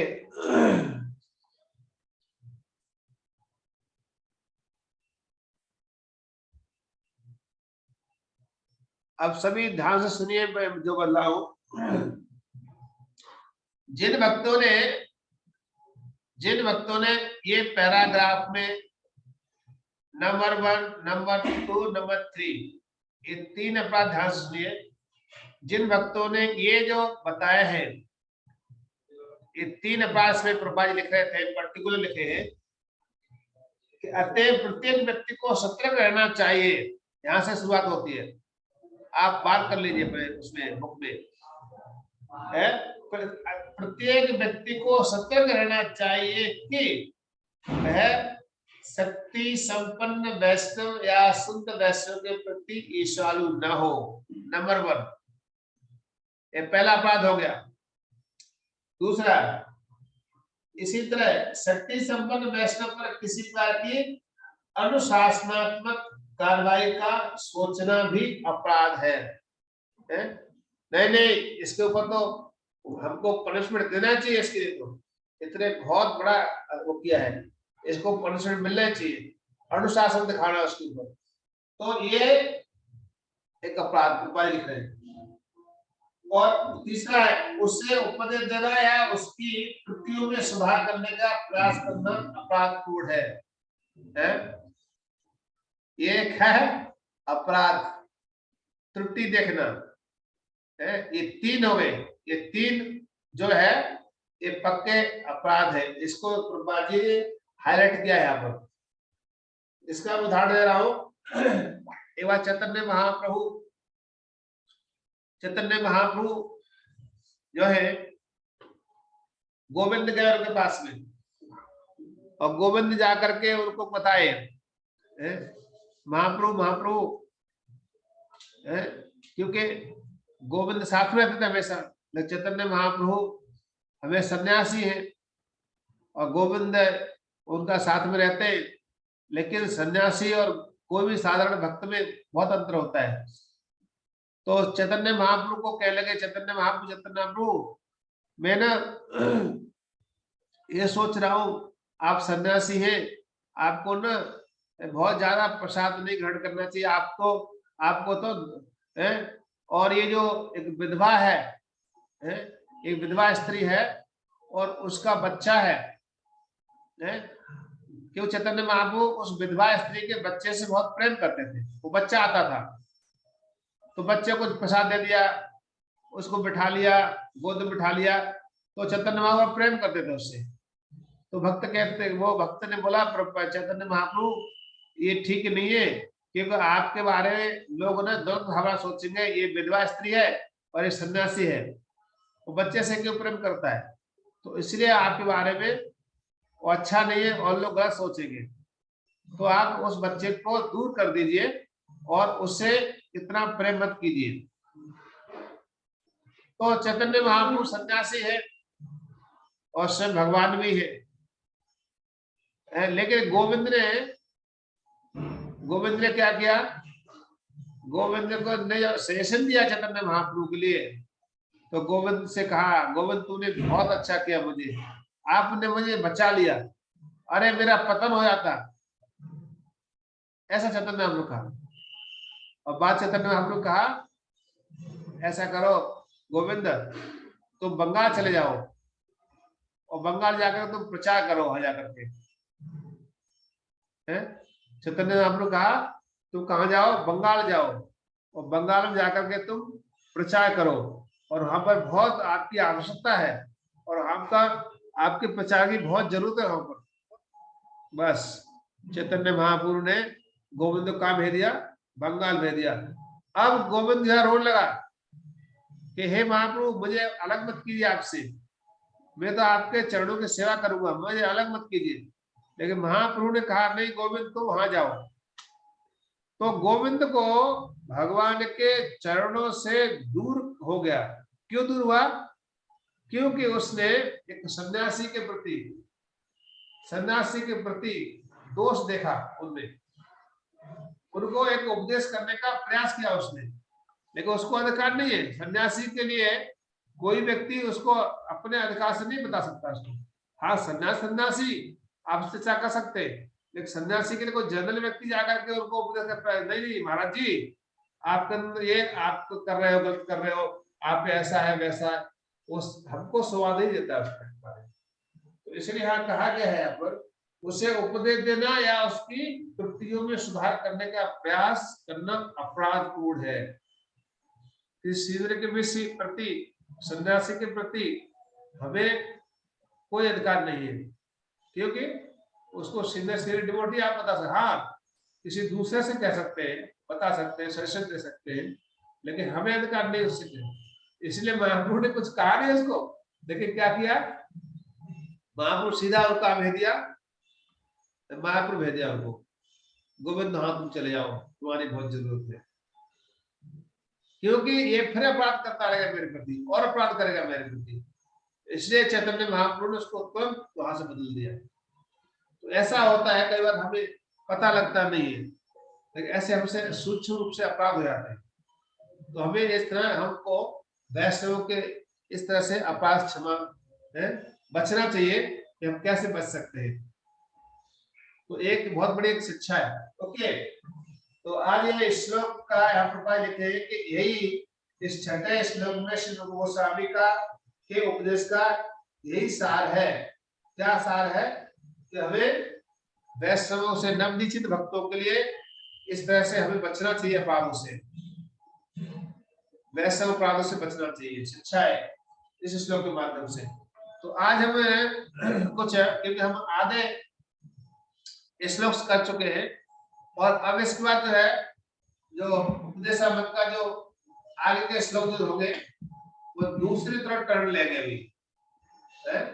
अभी दूसरी तरफ जाएंगे। तो अभी जो है क्या चल रहा था, ये सारी हमारे को शुद्धिकरण करने के लिए, हमारे को शुद्धिकरण लाने के लिए वो सब किया गया है इस श्लोकों में। तो आज उसको श्लोकों में चाहता था कि समराय के ऐसा नहीं कि आगे बढ़ते हैं पीछे भूलते हैं, आगे बढ़ते हैं पीछे भूलते हैं। तो मैं इसलिए बार-बार 5 मिनट का 2 मिनट का समय लेंगे आपसे और समराय करेंगे। ओके, एक एक करके पूछूंगा, आप जो है हेड करके आप बोल देंगे, ताकि मैं चाहता हूँ 2 मिनट में हम समराय करेंगे इस श्लोक की। क्या कोई किसी का प्रश्न है जिसको कुछ समझ नहीं आया हो इस श्लोक में अभी जो बोला है? तो किसी का क्वेश्चन है तो क्वेश्चन कर सकते हो। किसी को जो बात समझ नहीं आई कोई नहीं पर, तो आप पूछ सकते हैं, या कोई सजेशन, कोई किसी का कोई उदाहरण हो, आपको किसी वैष्णव के प्रति अपराध हुआ हो कहीं और आपने कहीं पढ़ा हो, सुना हो, तो उसको आप बता सकते हो, बोल सकते हैं।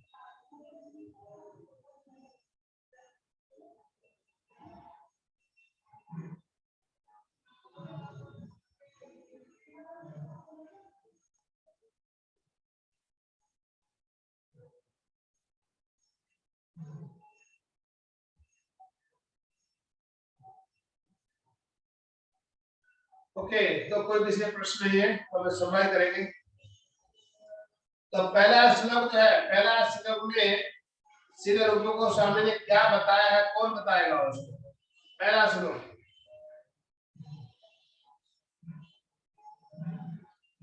बुक को नहीं देखना है, बुक में से पढ़ना नहीं है, बुक सभी लोग बंद कर लीजिए। मैं एक एक करके पूछूंगा, इस बुक में देखना नहीं है। ओके, अच्युत गोविंद को हाथ आया है, अच्युत गोविंद पहला श्लोक में।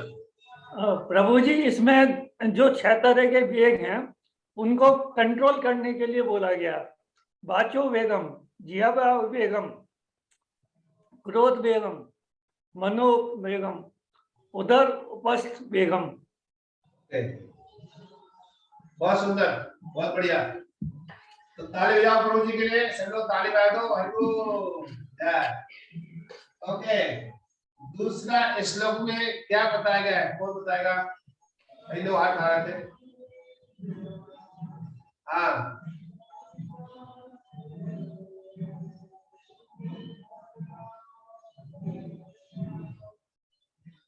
किसका हाथ उठाया मैंने देखा नहीं। हाँ, ओके, विमला माता जी, आप लोग इलेक्ट्रॉनिक हाथ हेड नहीं कर दोगे तो अच्छा लगेगा, होता नहीं। ओके, विमला माता जी। इसमें दूसरे श्लोक में बताया कि भक्त, शुद्ध भक्त को शारीरिक दोष नहीं देखना चाहिए। और शुद्ध भक्त को अपने आप को शरीर नहीं समझना चाहिए, आत्मा समझनी चाहिए। ओके, ठीक है, थैंक यू। ममता माता जी। हरे कृष्ण प्रभु जी। दूसरे श्लोक में ये बताया गया है कि जो 6 चीजें ऐसी होती हैं जो हमारी भक्ति को नाश करती हैं। एक अत्याहार की जरूरत से ज्यादा खा लेना, एक प्रयास करना, जो व्यर्थ की चीजें हैं उनको जरूरत से ज्यादा चीजों को संग्रह करने में हमें प्रयास करना, एक हम होता है कि प्रजल्प, व्यर्थ की बातें करना, भगवान की बातें ना कर कर व्यर्थ की इधर उधर की बातें करना, और एक होता है कि शास्त्रों में जो हमें नियम बताए गए हैं उनका पालन ना करना, और एक होता है कि उन लोगों की संगति करना जो भक्ति में नहीं लगे हुए, और हमें व्यर्थ की उपाधियों को पाने का लालच करना, हमें सांसारिक उपाधियां पाने के लिए ललायित रहना, ये चीजें हमारी भक्ति को खराब विनिष्ट करती हैं, नष्ट कर देती हैं। सुंदर, बहुत बढ़िया। ताली बजाओ माता जी के लिए, बहुत अच्छा आंसर दिया माता जी। हाँ दुर्गा माता याद करो, ये है इसका मतलब। दूसरे श्लोक का मीनिंग ये है, दूसरे श्लोक में हमारी कैसे भक्ति नष्ट होती है उसके बारे में 6 लक्षण बताए गए। ओके, तीसरा श्लोक जो है, तीसरा श्लोक कौन बताएगा? आपका नंबर हो गया अभी, आगे कोई नेक्स्ट। ओके, रेणु माता जी, सभी लोग जो है हैंड राइज उससे करिए, मोबाइल से जो एक होता है हैंड राइज करने का ऑप्शन होता है, उसको उससे करिए। ओके, रेणु माता जी। हरे कृष्णा प्रभु जी। प्रभु जी इसमें है उत्साह, निश्चय, धैर्य, तत्त कर्म प्रवर्तना, संघर्ष त्याग, सतोवृत्ति, षड्वीर भक्ति प्रसिद्ध होती, कि हमें उत्साह से, निश्चय से और दृढ़ होकर अपनी भक्ति में आगे बढ़ना, और हम तो ये हमारी भक्ति को बढ़ाने वाले 6 लक्षण।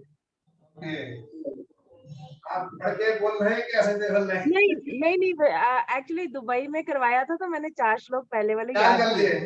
Okay, very good, thank you, बहुत सुंदर।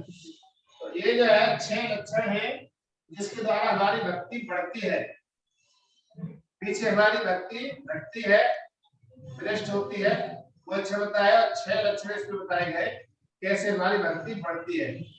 ओके, अगला चौथा जो है, चौथा श्लोक में बताया गया है, कौन बताएगा? जिसे नहीं बोला है वो बोलेगा अभी हैंडल करके, जिसने अभी तक नहीं बोला है।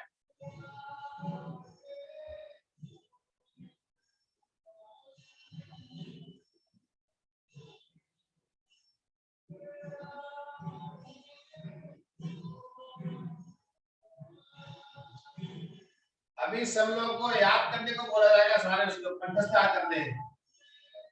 जैसे रेणु माता जी श्लोक बोले ऐसे सबको याद कराना है, होमवर्क दूंगा अभी।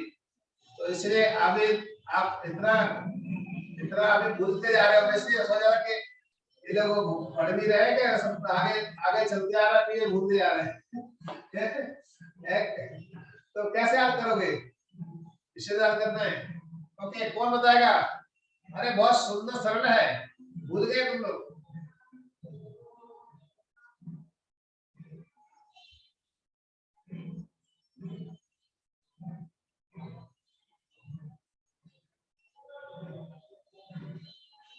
मैं देख रहा हूँ कौन हाथ उठाए, सबके चेहरे देख रहा हूँ, कौन हाथ आएगा, कौन बनेगा करोड़पति। कोई आगे आ नहीं रहा है, क्या बात? देखो रेणु माता बहुत उत्साह का, द्वारा नंबर काट लेंगे आप लोग का, आप नहीं बोले तो।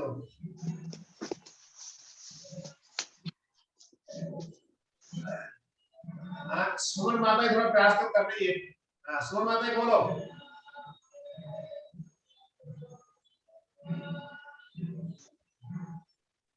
प्रभु मैं तो एब्सेंट थी चौथे श्लोक में ना, इसलिए मैंने बिल्कुल पढ़ा ही नहीं है उसको।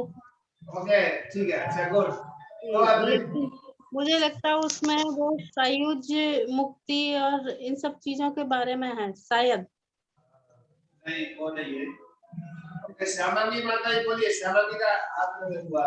श्यामांगी माता जी। हाँ जी, यस हाँ माता जी। जी। हरे कृष्ण प्रभु जी। प्रभु जी, इसमें आपने बताया था कि ददाति प्रतिगृह्णाति कि हमें प्रसाद अर्पित करना चाहिए और प्रसाद ग्रहण करना चाहिए, और जो वैष्णव भक्त हैं उनको भी हमें मतलब उनकी सेवा करनी चाहिए और उनसे कुछ भी भेंट स्वीकार हम कर सकते हैं, और अपनी गोपनीय बात भी हम उनसे शेयर कर सकते हैं। कुछ हमारी कोई संशय होता है तो वो भी हम उनसे पूछ सकते हैं, और मतलब उपहार में भी हम उनको कुछ दे सकते हैं और उनसे ग्रहण कर सकते हैं। यही याद है प्रभु। बहुत अच्छा, तालियां माता जी के लिए। बहुत सुंदर बोला माता जी ने, बहुत बढ़िया, बहुत सुंदर आंसर दिया। धन्यवाद, थैंक यू, धन्यवाद। बहुत सुंदर। अगला श्लोक 5वां श्लोक है, बहुत कठिन श्लोक है ये, ध्यान से सुनना। कौन बोलेगा 5वां श्लोक के ऊपर? माता जी हैंड नीचे कर लीजिए, श्यामांगी माता जी अपना हैंड जो है नीचे कर लीजिए। कौन बोलेगा? जो बच्चे हैं वो बोलेंगे। इसमें मैं बोलूं क्या प्रभु? यस, आप बोल दीजिए। यस, आप बोल दिया। मैंने चौथा पढ़ा नहीं प्रभु, इसलिए मैं नहीं बोलती।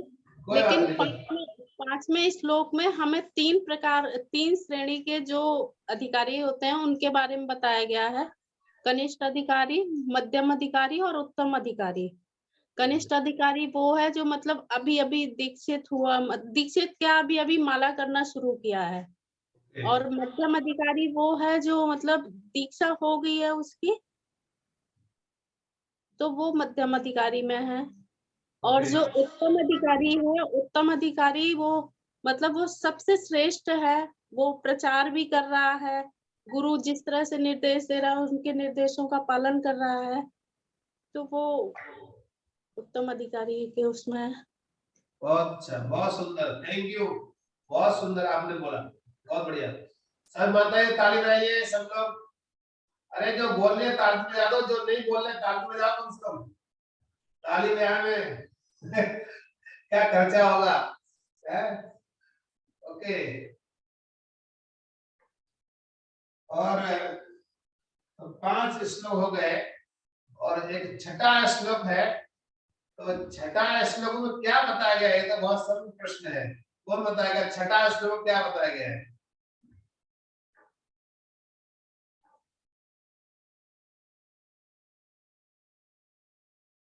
रामदेव जी, रामदेव प्रभु।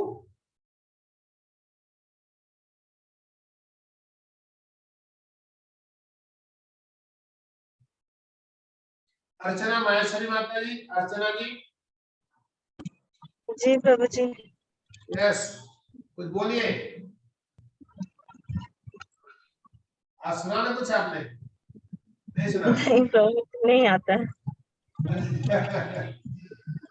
अब रीडिंग नहीं किया आपने को? आज सुना नहीं तो आज रीड करो, बुक को रीड करें, हैं? ओके, और कौन है जो बोला नहीं अभी तक? जगदीश उपाध्याय जी, जय सच्चिदानंद।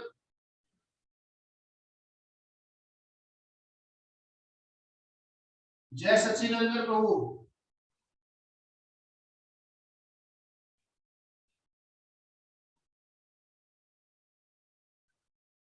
ओके, पुष्पावंतन पुष्पावंतन माता जी, रीना जी।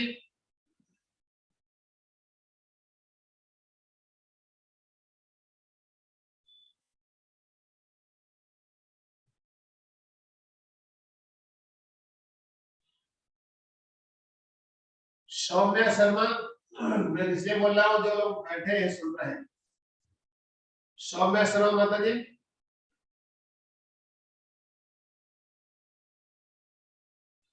ओके, एनीवे, तो ये जो है अभी आप कोई भी इससे से बोलना चाहता है जो बोल चुके हैं उसमें से छठे श्लोक में क्या बोला गया बताइए? छठे श्लोक में जो बोल चुके हैं वो बोल सकते हैं इसमें से। मैं बताऊं प्रभु जी? यस, यस माता जी बोलिए। इसमें छठे श्लोक में ये बताया है कि जो वैष्णव भक्त हैं उनका शारीरिक रूप से जो भी रूप है, रंग है या कोई प्रॉब्लम है, उनको कोई रोगग्रस्त है, वो ऐसा भक्त भी ऐसा हो सकता है, लेकिन उनको इस दृष्टि से नहीं देखना चाहिए कि ये रोगी हैं। जैसे गंगा जल है वो सदैव पवित्र होता है, चाहे उसमें फेन आ जाए या बारिश के टाइम में बुलबुले आ जाए, लेकिन वो हमेशा सदैव गंगा जल पवित्र माना जाता है। इसी तरह से जो वैष्णव है उनको हमें शुद्ध दृष्टि से ही देखना चाहिए, उनके किसी अपराध को नहीं देखना चाहिए। जैसे अभी हमने चर्चा भी की कि शारीरिक दोषों को नहीं देखना चाहिए। यदि वो कोई संपन्न है वैष्णव तो उनको ईर्ष्या की दृष्टि से नहीं देखना चाहिए, और उनका अगर कोई हमें कोई उनका त्रुटि नहीं देखनी चाहिए और उनको उपदेश नहीं देना चाहिए। ओके, बहुत सुंदर, बहुत बढ़िया। आप लोग बहुत अच्छे स्टूडेंट हैं सभी। आप सभी जो है ना एक नंबर के स्टूडेंट हैं, सब बहुत अच्छे तैयारी कर रहे हो। इतना तो श्लोक जो है मुझे भी याद नहीं होते, आप सब लोग बहुत अच्छे से याद कर रहे हो। गुड, बहुत सुंदर, धन्यवाद। आप सबके ताली का अधिकार है, ताली बजा सकते हो माता जी के लिए, बहुत ताली बजाई सब लोग जोर से। हरि बोल, हरि बोल, धन्यवाद धन्यवाद। ओके, राजीव श्रीवास्तव जी 2 मिनट का समय लेता हूँ, टाइम हो गया आपका, ओवर टाइम है। जी जी प्रभु, हरे कृष्ण प्रभु जी, बता प्रभु जी। यस, आपने हैंडल किए थे, बोलिए। प्रभु जी, इसमें मैंने जो समझा 6वें श्लोक में प्रभु जी, एक तो आपने से वैष्णव जो अपराध थे वो बताए, 3 वैष्णव अपराध मुख्य रूप से प्रभुपाद जी ने जो बताए थे, और दूसरा प्रभु जी इसमें ये बताया था कि कोई जो शुद्ध भक्त है उसको गोस्वामी की उपाधि मिल सकती है, वो भले ही किसी भी उससे हो, बाहर का हो या यहाँ का हो, विदेशी हो, किसी भी संप्रदाय या कलर का हो, उसको उपाधि मिल सकती है अगर वो शुद्ध भक्त है। तो हमने ये सीखा प्रभु जी। हरि बोल प्रभु जी। बहुत सुंदर, बहुत बढ़िया। और प्रभु जी कल आपने वो भी बताए थे 3 तरह के जो गुण होते हैं, उसमें चौथा भी बताया था, विशुद्ध गुण भी बताया था एक। और जो हमारे वर्ण होते हैं ब्राह्मण, क्षत्रिय, वैश्य, शूद्र, उसमें एक 5वां बताया था, वैष्णव गुण भी बताया था। जी जी, वैष्णव। और आध्यात्मिक अंजन और भौतिक अंजन भी बताया था आपने। आध्यात्मिक अंजन, यस, आध्यात्मिक अंजन बहुत अच्छा, वो चीजें भी थी। बहुत अच्छा, बहुत बढ़िया। ओके, अभी हम अगली बार जो है अगला, तो ये भी आप लोग के होमवर्क है, जो 4 श्लोक है ये जो पर्टिकुलर जो श्लोक है 1 2 3 4, 1 2 3 4, ये 4 श्लोक को सबको याद करना है। तो आप लिए एक 1 वीक है, नेक्स्ट वीक हम क्लास करेंगे सैटरडे को, तो आपको 4 श्लोक याद करना है, क्योंकि आगे जो श्लोक है बहुत बड़े-बड़े श्लोक होंगे और उसमें ज्यादातर भगवान के बारे में बताया गया है, लेकिन ये श्लोक हमारे डे टू डे में जो बताए गए हैं, डे टू डे में कैसे भक्ति आगे बढ़ाने के लिए करना चाहिए, तो इसलिए 4 श्लोक जो है 1 2 3 4 श्लोक सभी को याद करना है विद ट्रांसलेशन, विद ट्रांसलेशन। तो नेक्स्ट जो क्लास होगी हमारे सैटरडे को, उसमें आप सबसे सुनूंगा, बाय हार्ट याद करना है सबको, विद ट्रांसलेशन आपको बोलना है, आप अनुवाद नहीं बोल सकते, एटलीस्ट आपको श्लोक जरूर बोलना है। तो सभी लोग जो है याद करिए, श्लोक के लिए बहुत अच्छे श्लोक हैं और हम इनसे बहुत कुछ शिक्षा मिलती है इस श्लोकों से। ओके, किसी का कोई प्रश्न या कोई समीक्षा हो, कोई कमेंट है, any comment? Okay, time over हो गया है, तो आप सभी का बहुत बहुत धन्यवाद है, आप सब भक्तों का। आप सभी बड़ा ही टाइम दे रहे हो, अपना टाइम निकाल लो, कीमती समय निकाल ले आप लोग, तो आप सभी का बहुत धन्यवाद है। तो आप सब आते रहिए, अच्छे से करिए, और आप सभी का जो है आप सबके लिए मैं आशा करूंगा कि आपके बहुत अच्छे 100% आपके नंबर अच्छे आएंगे, ये पूरी आशा है। और सबसे सब लोग आप अच्छे नंबरों से मार्क लेकर के विजय प्राप्त करोगे, एक मेरी शुभकामना सब साथ में है। बहुत धन्यवाद सभी के लिए। हरे कृष्णा। हरे कृष्णा। वाञ्छाकल्पतरुभ्यश्च कृपासिन्धुरेव च पतितानां पावनेभ्यो वैष्णवेभ्यो नमो नमः। अनंत कोटि वैष्णव की जय। श्री प्रभुपाद की जय। हरे कृष्ण। हरे कृष्ण। हरे हरे कृष्ण। कृष्णा। हरे कृष्ण। जय। हरे कृष्ण प्रभु जी, धन्यवाद हरे प्रभु कृष्ण, जी। हरे हरे कृष्ण। कृष्ण प्रभु जी। हरे कृष्ण। हरे हरे कृष्ण। कृष्ण प्रभु, दंडवत प्रणाम। हरे कृष्ण। धन्यवाद। Hare Krishna. Hare Krishna. Thank you so